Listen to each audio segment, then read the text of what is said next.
po jako akawuwo. Yankwatiranga mu nnimiro we bwaziba n'atuuka ekiseera n'aggalira mukazi we mu kisenge.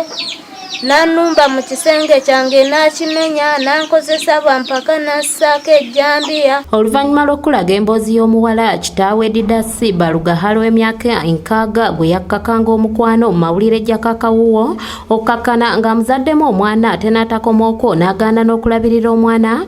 Waliwo abazira kisa bavuddeyo okudduukirira omuwala ono n'ebintu ebikozesebwa mu bulamu obwa bulijjo.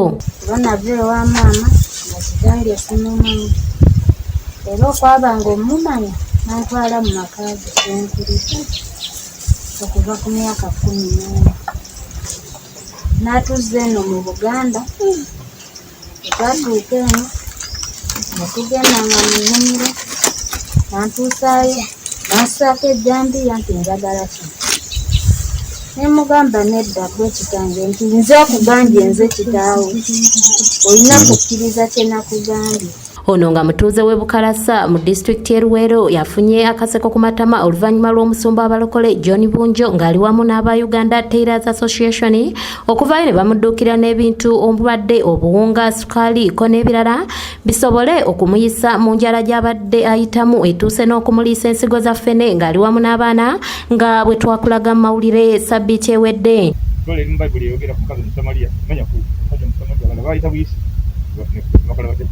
Wonaganya umwana naita nawonaganya naye abasembayo ndozo mukulu twatana ko kimpe nange John Bunjo ne timu ya CRM ne kitongo bino bitongole Uganda Tailors Association ateno cyane dozo tukwataganira mu bitongole kitolo kyose nimukule gino nalabyo muwala ngalawanjagera government. Bano tebakomyeko bamugulidde n'ekyalaani bimusobozesa okwetandikirawo bizinesi ey'okutunga okusobola okulabirira abaana. Ne bamemba bannaffe abali mu kibiina bebalabye eggulire ne batandika okunkubira essimu ti chairman waliwo omukyala ali eyo ayise bizibu bingi naye amanyi okutunga nange ate bangambira enkwatibwako neŋŋamba leka ngule ekyalaani kimutwalire tulabe ng'afuna omulimu oba oli awo era tujja kusigala nga tubugoberera. Omusumba Bunjo annyonnyodde ensonga lwaki bavuddeyo okudduukirira omuwala ono. Babadde mukisa nagenze kulaba story y'omuwala. Story nempulira ennaku.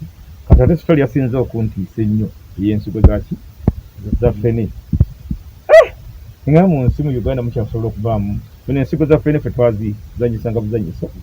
Tuzivumbika ne tuzirya. Kyokka bba w'omuwala ono Habassa Yowaasi alaze okunyolwa olwa ssezaala we abadde yakwatibwa poliisi y'e Luweero okuteebwa nga tatwaliddwa mu kkooti era ng'atya nti essaawa yonna yandimutuusaako obulabe kubanga yamwewerera dda. Ndi mu kutya kw'amaanyi lwakuba kwe kugamba ebigambo bye yali ng'angamba anjogerera ebitiisa bye bintiisa n'essaawa ya leero.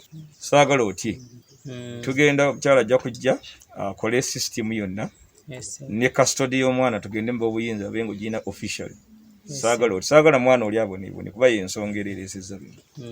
Toddamu kulonkoma ekyo. Omuwala ono adduukiriddwa asiimye ABS TV olw'okuvaayo okulaga embeera gy'ayitamu kyokka n'asaba bekikwatako okuvaayo okulaba nga kitaawe ono Kaggwa Ensonyi avunaanibwa wadde nga poliisi yamutadde. Nakulwaleero era mbadde mpulaninga abaana we banaalya ku nsigo za ffene ekyeggulo nnoga ensugga ze tuba tugenda okulya. Kubeera mbadde ngenda nnogo mu nsugga mu nsiko tufumbe tulya kuba tosobola beererawo nga tofumbe.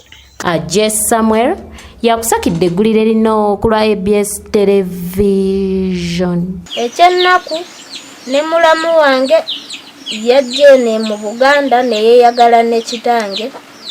Bwe baatuuka okwagalana ate muganda we ye yali bba wange ne ndaba nga kinnuma mulamu wange ofumbirwa kitange.